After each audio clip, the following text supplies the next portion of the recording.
Assalamualaikum warahmatullahi wabarakatuh. Sampurasun. Segenap keluarga besar guru Republik Indonesia, seluruh provinsi Jawa Barat, keluarga besar Pramuka, dan seluruh hadirin yang hadir pada kesempatan pagi hari ini, semoga kita memiliki nurani, memiliki kesadaran bahwa kita ini tinggal di bumi yang terdiri dari empat kalimat pancer. Ada tanah, ada air, ada udara, dan ada sinar matahari. Pramuka itu mengajarkan sebuah nilai fundamen. Kalimat yang sangat kuat dalam pikiran saya adalah kalimat cinta alam dan kasih sayang sesama manusia. Orang Bali merumuskan tentang nasionalisme dengan kalimat dengan 4 warna. Tanah dilambangkan dengan warna hitam, air dilambangkan dengan warna putih, angin dilambangkan dengan warna kuning, dan cahaya matahari atau panas dilambangkan dengan warna merah. Keempat itu menjadi konsistensi bagi orang Bali dengan ajaran Trihita Karana. Dan kalau kita mau melakukan pengkajian secara mendalam, itu sama dengan ajarannya Wiwitan. Lama kita masuk dalam sebuah kerangka berpikir bahwa itu dalam kaidah agama kita dianggap sebagai perbuatan kemusyrikan. Dengar Wiwitan penuh dengan ketakutan. Maka saya lama sekali menghadapi itu dengan penuh kesabaran. Deddy Mulyadi representasi dari Wiwitan, Deddy Mulyadi pemimpin yang senantiasa mengembangkan kemusyrikan, dan saya menerima itu dengan lapang dada. Kenapa? Bagi saya tidak masalah saya disebut musyrik, tidak masalah saya disebut kaum Wiwitan. Yang penting saya bisa menyelamatkan gunung-gunung, yang penting saya bisa menyelamatkan hutan-hutan, dan yang penting saya bisa menyelamatkan lautan. Kenapa? Tanpa gunung, tanpa hutan, dan tanpa lautan, Indonesia tidak akan pernah ada lagi. Saya di sini ada orang yang saya kagumi ketika saya masih kuliah semester 1 dan sempat mengundangnya acara Maulid di STH Purnawarman Purwakarta, Kiai Haji Miftah Farid. Saya ucapkan terima kasih. Ada Ketua Surya NU Provinsi Jawa Barat, Kiai Haji Abun Bunyamin. Kemudian ada dosen yang kontroversial pada saya jadi bupati mau nemenin saya. Dan saya angkat waktu itu menjadi tim kebangsaan. Profesor, nih ada, sekarang jadi pengurus. Pak Samuh, terima kasih. Terima kasih. Dan ada guru saya waktu SMA, guru agama. Saya sempat dilempar pakai batu karena rambut saya gondrong. Itu Pak Anang sekarang jadi ketua Baznas. Tadi suntangan sama saya, jangan, saya bilang guru. Jadi ini orang-orang yang saya kenal. Dan kita tidak akan bisa berkumpul di sini kalau tidak diizinkan oleh jajaran IPDN. Kok gedungnya bagus, suara sound systemnya indah. Tadinya saya mau berpikir bikin gedung baru, nggak jadi, udah aja mending pakai IPDN, nggak usah bangun lagi. Seluruh jajaran pimpinan daerah Kabupaten Sumedang, Pak Bupati, Pak Kajari, Pak Dandim, yang mewakili Kejaksaan Tinggi, Kapolda, dan yang mewakili juga Pangdam 3 Siliwangi. Ini Gus Muwafiq ini, Kak Kuarnas, ini mitra saya waktu Komisi 4, Kepala Bulog. Dan saya ingat betul, kenangan yang ada, saya ada di channel saya, Pak. Bapak ngasih uang pada anak yang jualan yang saya bawa dari Subang, Pak, ke gedung DPR. Saya ingat. Dan yang paling utama ini ada turunan Galuh yang support saya terus-terusan. Kang Dede Yusuf, Macan Effendi. Mudah-mudahan macannya ada lagi, Pak, karena sekarang macan mulai kehilangan hutannya. Semua yang hadir, saya mohon maaf kalau tidak bisa menyebutkan satu persatu Ketua PGRI Jawa Barat. 1 miliarnya nanti kita akan bawa lagi ke Sumatera. Dan kita nggak usah membeli makanan dari sini, nggak usah beli beras dari sini. Kita bawa uang, Pak. Karena yang diperlukan oleh pengungsi hari ini adalah uang. Toko sudah mulai buka, warung sudah mulai buka. Yang tidak punya adalah mereka uang. Kalau mereka makan mie tiap hari terus juga kasihan juga. Nanti kita bawa uang dibagikan agar ekonominya muter. Cara saya menyikapi sesuatu pakai kitab. Kitabnya itu ada dalam pikiran dan perasaan saya. Saya selalu meyakini bahwa bisikan yang terbaik dalam hidup itu adalah bisikan hati yang terjaga dari puasa. Itu prinsip. Saya nangis, Pak. Kenapa saya nangis? Ada hal yang harus dibicarakan oleh kita. Kita tiap hari ngomong tentang Negara Kesatuan Republik Indonesia. Tiap hari, Pak. Negara Kesatuan Republik Indonesia, negara kesatuan itu negara yang bersatu. Negara yang bersatu itu negara yang tidak terpisah. Dalam kerangka pemahaman Gus Muwafiq ada 2 hal di situ. Ada Tuhan ketika tunggal, ada Tuhan ketika jamak.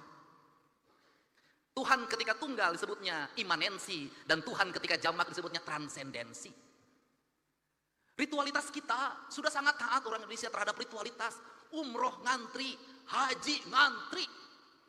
Luar biasa ritualitas kita. Masjid terbangun di mana-mana dengan indah. Tetapi ada dua hal yang hilang tercerabut dalam tradisi agama kita adalah kita mencintai Tuhan tapi lupa terhadap hukum Tuhan. Hukum Tuhan yang benar, yang tidak perlu ditafsirkan, yang tidak melahirkan mazhab, yang tidak melahirkan kelompok, yang tidak melahirkan ormas adalah hukum alam. Hukum matahari tidak akan pernah berubah, hukum tanah tidak akan pernah berubah, hukumnya air tidak akan berubah, hukumnya udara tidak akan pernah berubah. Tidak perlu pakai tafsir. Karena tidak perlu pakai tafsir, dalam pandangan saya, mencintai Allah berarti tunduk dan patuh pada apa yang ditentukan oleh Allah. Ketundukan dan kepatuhan kita pada apa yang ditentukan oleh Allah adalah ketundukan dan kepatuhan kita pada kausalitas, pada sebab akibat, pada hukum alam, hukum yang universal, yang di seluruh negara sama itu hukumnya. Sehingga seorang nasionalis, dia akan menangis ketika hutannya dibabat. Seorang nasionalis, dia akan menangis ketika hulu-hulu sungainya diuruk. Seorang nasionalis, dia akan menangis ketika mata airnya makin mengering. Kalau kita mengaku mencintai NKRI, mengaku menjadi nasionalis, membiarkan hutan dibabat, membiarkan sungai diuruk, membiarkan laut diuruk, dan membiarkan mata air mengering, saya katakan Anda pembohong. Dan Anda tidak mencintai Indonesia. Saya secara pribadi hari ini anak-anak muda, Kak Warnas mulai posting di media sosial, mereka menggugat, Pak. Apa yang mereka gugat? Belanda menjajah Indonesia 350 tahun. Gunung masih utuh, samudra masih terbentang luas, sungai-sungai jernih. Dia meninggalkan perkebunan yang terhampar, bangunan-bangunan yang indah, gedung-gedung yang kokoh, jalan-jalan yang kuat, jembatan kereta api yang kokoh. Indonesia merdeka 80 tahun. Gunung gundul, sungai keruh, hutang menggunung, bangunan-bangunan hampir tidak ada yang berkualitas, jalan-jalan mudah rusak, jembatan mudah roboh. Pertanyaannya adalah, siapa yang penjajah itu? Ini kesadaran, mungkin tidak layak diomongin sama gubernur, tapi saya mewakili hati nurani saya yang selalu ingin saya ungkapkan dimanapun. Kenapa? Ini problem bangsa. Dan kebiasaan kita ini adalah ketika bencana kita ribut melakukan perbaikan. Tapi nanti ketika sudah musim kemarau lagi, lupa lagi, berbuat lagi. Kenapa saya ngomong begini? Saya punya hitungan ekonomi. Kita dapat dari pembabatan hutan berapa triliun, kita dapat dari pengambilan pasir berapa, dari pengambilan gunung berapa. Tapi ketika bencana berapa puluh triliun, ratus triliun yang harus kita kerahkan, rugi. Bangun jalan di Jabar, baru bangun, diinjek lagi sama Toronton yang tonasenya 40 ton, 30 ton, rugi, Pak. Dan semua orang diam, berdiri seperti patung. Patung dimusrikan, tapi sikap kita yang mematung, membiarkan kerusakan terhadap Indonesia, dianggap ada sikap yang beriman. Gak bisa. Sehingga inilah yang ingin saya bangun.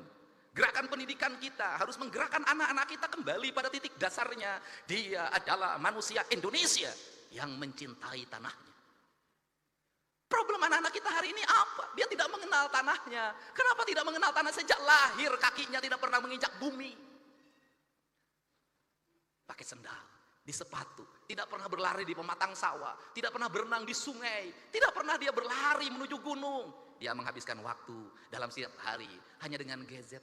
Dia mengenal ikan di gadget, dia mengenal padi di gadget. Dan setelah itu negara lain mengintip kita. Dia kemudian mengunci kita, otak kita, mengunci otak anak-anak kita. Standarnya sebegini, orang Indonesia umurnya segini. Kenapa? Mereka sudah punya rumusan. Kenapa? Bahan baku tempenya dari saya sudah tahu itu kualitasnya. Dagingnya dari saya, semuanya dari saya sudah tahu isinya apa. Kamu umurnya sekian, nanti ada penyakitnya ini, dan ketika penyakitnya ini ahlinya dari saya, alat kesehatannya dari saya, teknologinya dari saya. Kamu akan jadi bangsa dungu selamanya. Saya tahu yang begini, Pak. Setelah itu permainannya dari saya, filmnya dari saya, permainannya dari saya, gambar-gambarnya dari saya, semuanya dari saya. Kita menjadi bangsa penjual, penghamba. Kita kaya, tapi posisi kita menjadi orang miskin. Kita ini bangsa kaya raya Pak Ketua DPRD, tapi kita kayak orang miskin. Mangga diambil dan kita menyembah pada yang mengambilnya. Ini prinsip. Gerakan kepramukaan harus seperti ini. Gerakan agama harus seperti ini, menjadi solidaritas kesadaran. Kenapa? Mumpung masih ada waktu. Sebelum semuanya terlambat. Saya ngomong hari ini, pramuka itu kitri. Pertanyaan saya, siapa yang nanam kelapa hari ini? Tiap hari, itu dalam tradisi Sunda itu sebenarnya nggak boleh dawegan itu. Dawegan itu sakral aja, hanya untuk sesajen. Itu nggak boleh.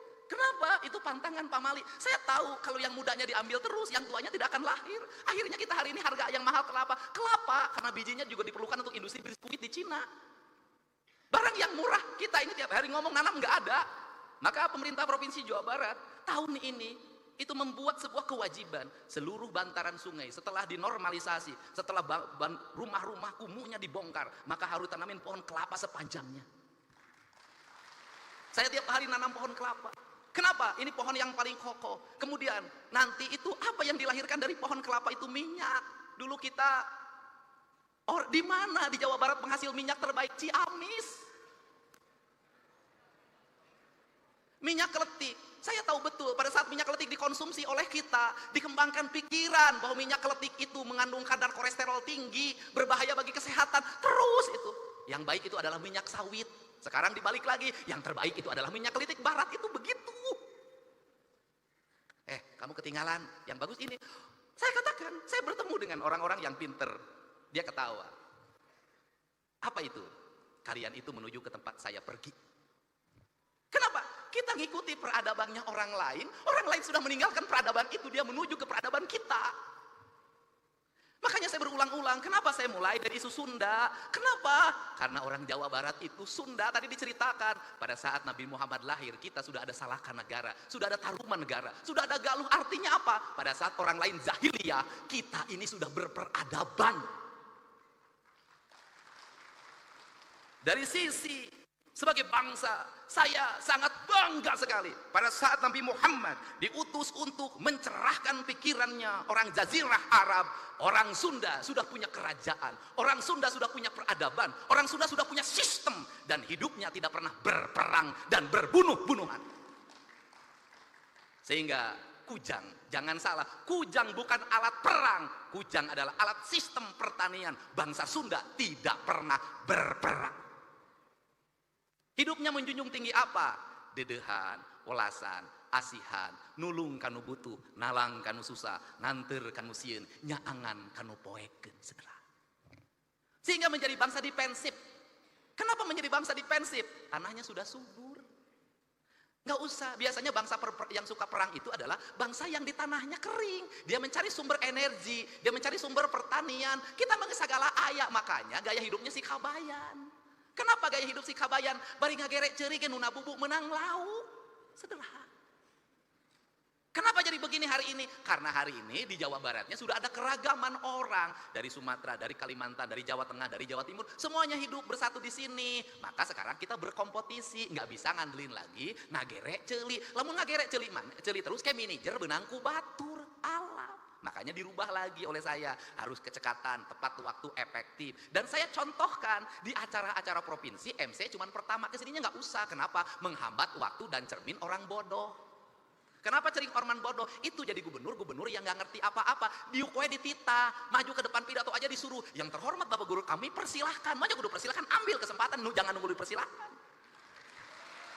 Itu. Nggak boleh lah.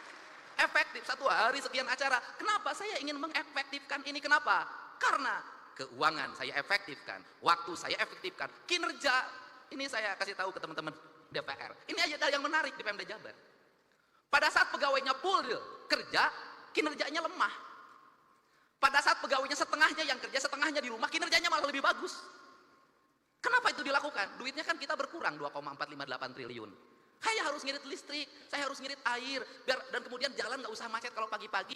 Akhirnya pegawainya setengahnya sekarang WFH di rumah aja. Kemudian lebih produktif saya lihat, dan mereka Pendapatannya lebih baik. Kenapa? Tiap hari nggak usah jajan di kantin, nggak usah ngongkos mobil. Tapi kan ini kerjanya, ini alam sudah beda, bukan alam lagi berkumpul hari ini. Hari ini adalah alam berproduksi. Produksi hari ini nggak usah lagi panas-panasan, bisa jadi sambil tiduran. Memang dunianya sudah dunia digital. Ini birokrasi modern. Tetapi kalau untuk pendidikan dasar nggak boleh. Nggak boleh. Kenapa? Yang dibentuk adalah karakter manusia, bukan mesin. Kalau SPJ bisa dibuat di rumah, klik kirim. Tapi pembentukan karakter nih yang Sukmaya harus belajar baca, nggak bisa. Yang diurus adalah hati, bukan mesin. Yang diurus bukan angka-angka, tapi manusia.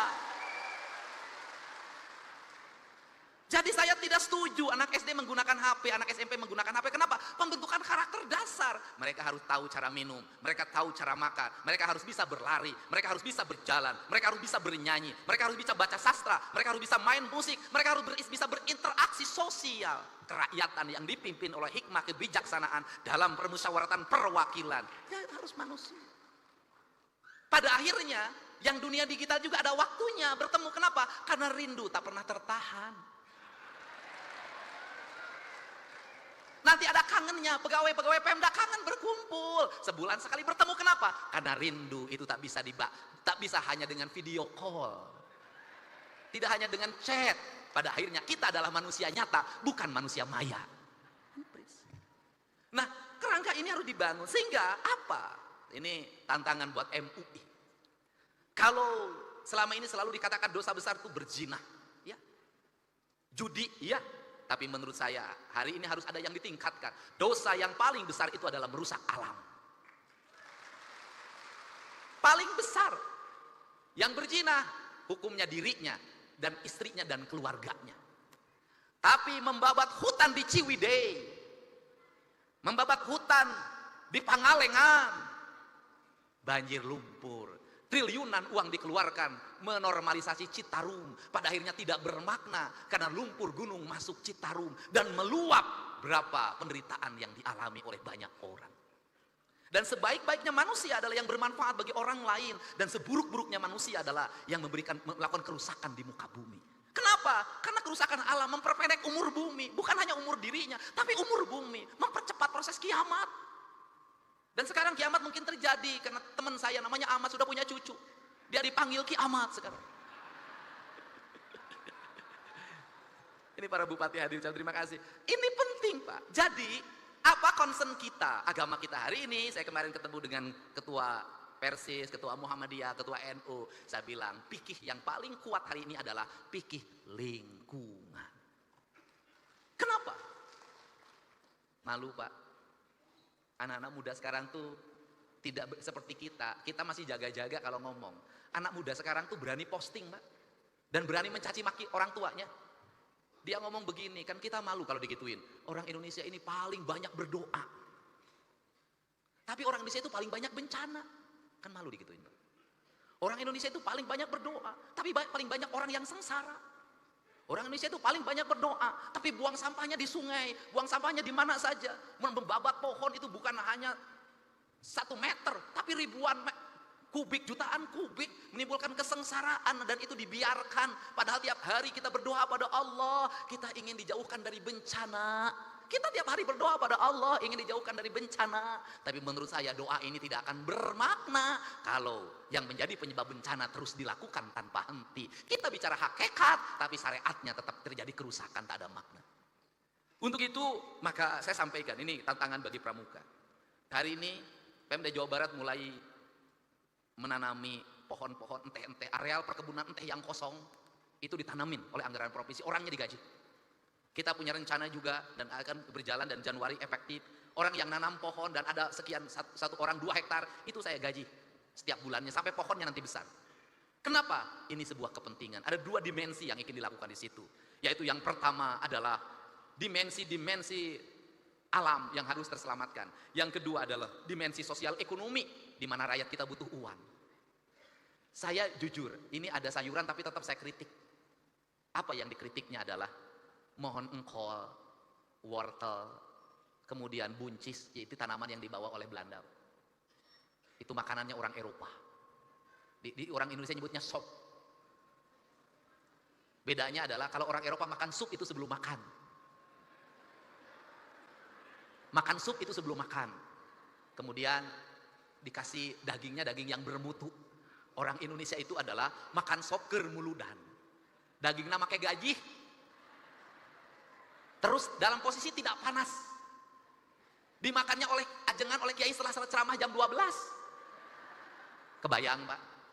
Sop dikasih nasi pakai gaji, tidak panas, dimakan oleh ajengan jam 12 malam. Wajar kalau banyak para penceramah yang tukang ceramah hari ini jantungnya bermasalah.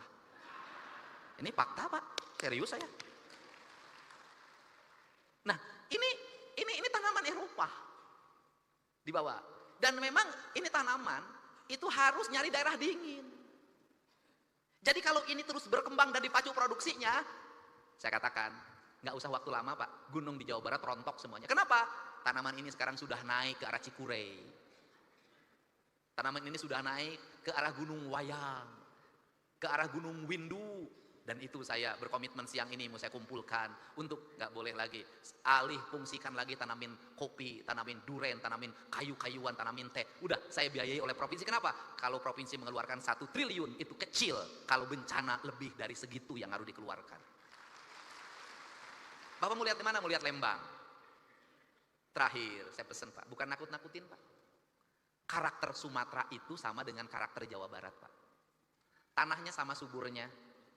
Ada harimaunya, cuman bedanya harimaunya di Sumatera ada macannya, di Jawa Barat macannya jadi anggota DPR. Nah, mantan wakil gubernur. Dan saya pendukung beliau ketika menjadi gubernur dulu. Nah, dan saya buktikan tempat saya menang, Pak. Nah, itu harimau Sumatera sama harimau Jawa di Kalimantan tuh nggak ada harimau. Jadi tanah gembur. Jadi Belanda itu menetapkan Sumatera berdasarkan peneliti BRIN dari UGM, itu dulu Belanda menetapkan sebagai daerah hijau. Daerah hutan lindung, daerah konservasi, daerah taman nasional. Jawa Barat juga sama, daerah di sini dimulai Bandung, Lembang, terus ke Garut, terus ke peradabannya, dan kemudian terus di daerah Pak Cipanas, semua sama. Jadi, kalau tekstur tanahnya terus dicabutin akarnya, maka potensi longsor sangat tinggi. Ditambah lagi ada potensi paling berat, sesar Lembang. Dan kalau sesar Lembang, nauzubillah jangan terjadi, kita berharap. Maka siapa yang paling berat? Bandung. Karena Bandung itu cekungan. Begitu gunungnya jatuh roboh, air meluap, maka ini akan berubah menjadi danau dengan tingkat air yang sangat tinggi. Untuk itu ada 2 hal yang mesti kita lakukan. 1, kita mencoba untuk segera membenahi alam Jawa Barat ini yang rusak. Yang kedua, setelah membenahi alam ini, setelah sungainya dinormalisasi, setelah pohon-pohonnya ditanam, setelah gunung-gunungnya dihijaukan, setelah kita melakukan ikhtiar-ikhtiar kemanusiaan, maka kita berpasrah pada Allah. Jangan berpasrah terus tanpa ikhtiar kemanusiaan. Nah, ini yang saya sampaikan, sehingga saya mengucapkan terima kasih. Sekolah-sekolah, dinas pendidikan harus mulai dirumuskan kurikulum yang paling utama kita hari ini. Bukan lagi ngajarin anak-anak menggunakan gadget. Nggak usah diajarin anak-anak kita lebih pinter dari kita. Nggak usah diajarin anak-anak kita menggunakan HP, laptop, udah lebih pinter dari kita. Yang harus diajarin anak-anak kita hari ini adalah kembali sekolah, bukan hanya ruang kelas yang digunakan, tetapi ruang alam terbuka sebagai basic pembentukan pendidikan. Jadi, kalau ada satu hari saya harapkan nanti Ketua Kuarda Jawa Barat, kalau ada satu hari anak-anak pakai pramuka di sekolah, terutama SD dan SMP dan SMA, SMK, saya harapkan di baju pramuka itu mereka tidak di dalam kelas, tapi mereka berada di luar kelas, membersihkan sungai, menanam pohon, kemudian belajar memasak di alam terbuka. Dia memahami lingkungan. Kenapa? Anak-anak kita hari ini nggak bisa lagi masak sayur asem, tidak bisa nyambel, tidak bisa nyangu, tidak bisa ngaliwet. Anak-anak karena tidak bisa fast food, go food.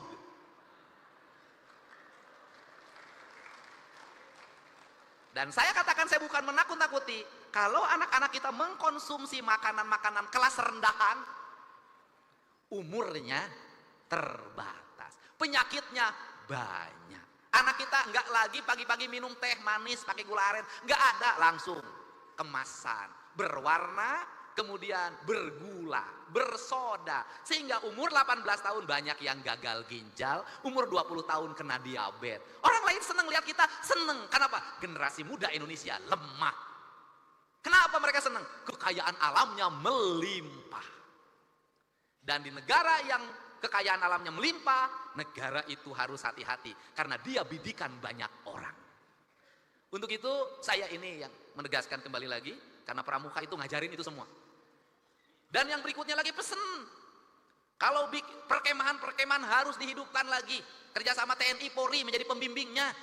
Kenapa? Saya masukin mereka ke barak militer terbentuk, bisa baris, bisa upacara, bisa jadi paskibra. Si Egi wae nu ngacapruk rada hidam. Ini manfaatin Kak Dede, Kak Herman. Jadi saya ingin nanti yang dikirim ke barak marinir, ke barak TNI AU, ke barak TNI Angkatan Darat, anak-anak sudah berbaju pramuka. Pendidikannya di situ.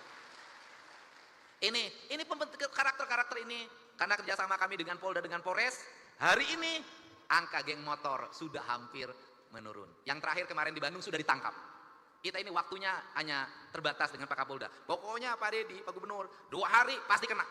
Kita terus update, menurun. Dan yang paling jadi ancaman hari ini adalah pelecehan seksual pada anak-anak di bawah umur yang dilakukan oleh bapak tiri yang ibunya pergi ke timur tengah jadi TKI. Ini. Nanti saya sih pengen bikin moratorium sajalah. Tidak boleh seorang ibu meninggalkan anak balita untuk bepergian ke luar negeri. Saya pengen begitu. Dah. Terutama meninggalkan anak perempuan. Udahlah, saya kemarin sudah nangkep lagi di Sukabumi. Terakhir, jadi gubernur konten itu manfaatnya ternyata banyak, Pak. Saya tiap hari tuh bacain TikTok. Yang satu masalah pelecehan seksual, langsung telepon Kapolda, cepat ditangkap. Yang ini masalah apa lagi? Pokoknya ayo nama KB Pak Dedi. Tapi bagi mereka yang punya ibu rumahnya robah, anaknya jangan teriak-teriak Pak Dedi, atau yang punya kewajiban pertama adalah anaknya. Pak Dedi, tolong ibu saya rumahnya Pak Dedi gentengnya bocor kusia atau etama. Nah, sia teu hidung. Pak Dedi, ibu saya sakit kusia etama. Itu loh. Nah, saya hari ini alhamdulillah ya terupdate karena sekarang berani speak up. Kemarin kan 6 orang Garut, orang mana-mana, kemudian berjalan kaki sudah 2 hari di Aceh, sudah bisa diantarkan pulang gara-gara Pak Dedi saya di Aceh, Pak Dedi. Saya koordinasi dengan Polresnya, terus bisa. Hari ini lagi 45 orang Jawa Barat, orang Garut, orang Cirebon, orang Purwakarta, orang Subang. Ya pokoknya bupatinya di area KB.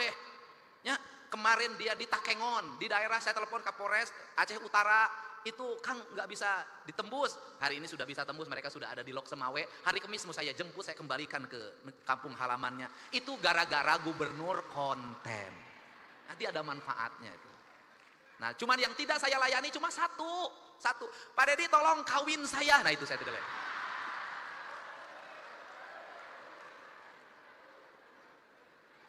Kenapa saya sudah ngomong untuk urusan itu? Gus, omongan saya apa? Janji politik pasti saya tepati, tapi janji menikahi belum tentu saya turuti. Saya terima kasih ya.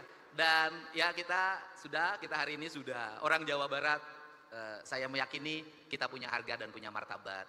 Kita bisa membantu saudara orang lain yang kesusahan. Nanti suatu saat juga kita ketika kesusahan akan dibantu orang. Jadi itu ciri khas hidup kita. Dan jangan ngomong ngapain juga. Itu ke Sumatera pada di Bandung banjir. Ya. Sumatera ge loba urang Sunda sia teh. Barang amplop, aduh urang Sunda hungkul. Loba di Sumatera Barat aja 60.000. Urang Sunda lain urang Sumatera Barat hungkul di ditu sia teh ulah galak, urang ge loba di ditu.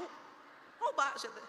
Nah, tetapi kan semuanya selesai. Artinya Bandung solusinya saya udah nemu. 1, gunungnya dihijaukan. Yang kedua, sudahlah daripada capek-capek rumah di bantaran sungai kita relokasi, sudah.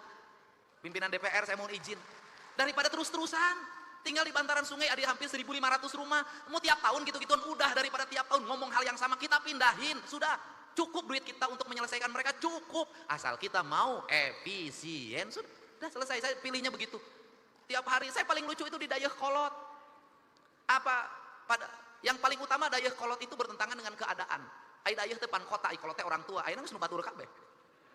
Itu orang kebanjiran Tendanya di atas bendungan. Cek aing teh lieur ya. Ini air di atasnya ka Dede. Di atasnya di situ bikin tenda eueuh deui tempat cenapa? Ai sia lamun aya caing ke keur hees kumaha? Aduh. Dan doakanlah saya tetap jadi gubernur yang duda lah, udah. Kenapa? Saya naik pesawat, saya lihat Bupati Cianjur mukanya pucet. Karena pesawat Susi Air itu turun pertama di Langsa. Itu bandaranya itu asalnya ketutup sama pohon, ditebangin dulu. Saya lihat Bupati Purwakarta pucet, Wali Kota Depok pucet. Kang Deddy kenapa? Mukanya senyum terus. Sia mah boga pamajikan aya nu dipika berat, aing mah henteu tenang we.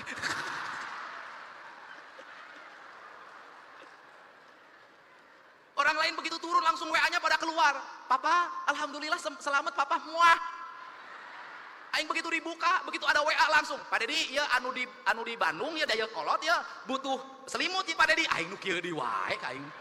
Sudahlah Pak, jadi berbahagialah punya gubernur duda karena tak ada rasa takut dalam dirinya. Yang dirindukan hanya warganya, bukan orang yang dicintai di rumahnya.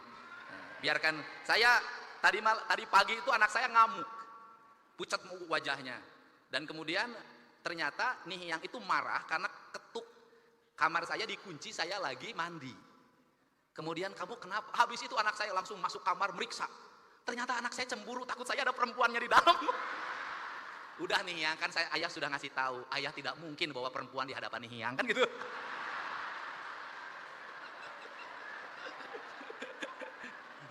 Kalaupun ada pasti ayah sembunyikan, ayah tidak mau melukai hati nih yang gitu.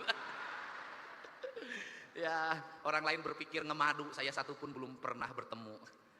Alhamdulillah ya. Terima kasih ya, mudah-mudahan sehat. Terima kasih pada Baznas, bukan pada Baznas sebenarnya. Kalau Baznas mah nampung doang.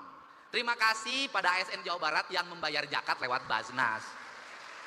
Sumbangannya bukan dari Baznas, sumbangannya dari wajib zakat Jawa Barat. Baznas mah nganterkeun hungkul. Betul nggak? Jangan dibilang ini sumbangan Baznas lain, tidak buka zakat. Gitu ya. Saya ucapkan terima kasih. Hari ini dapat 1 miliar dari PGRI. Terima kasih. Nanti kita sampaikan langsung pada yang berhak. Mudah-mudahan badai pasti berlalu.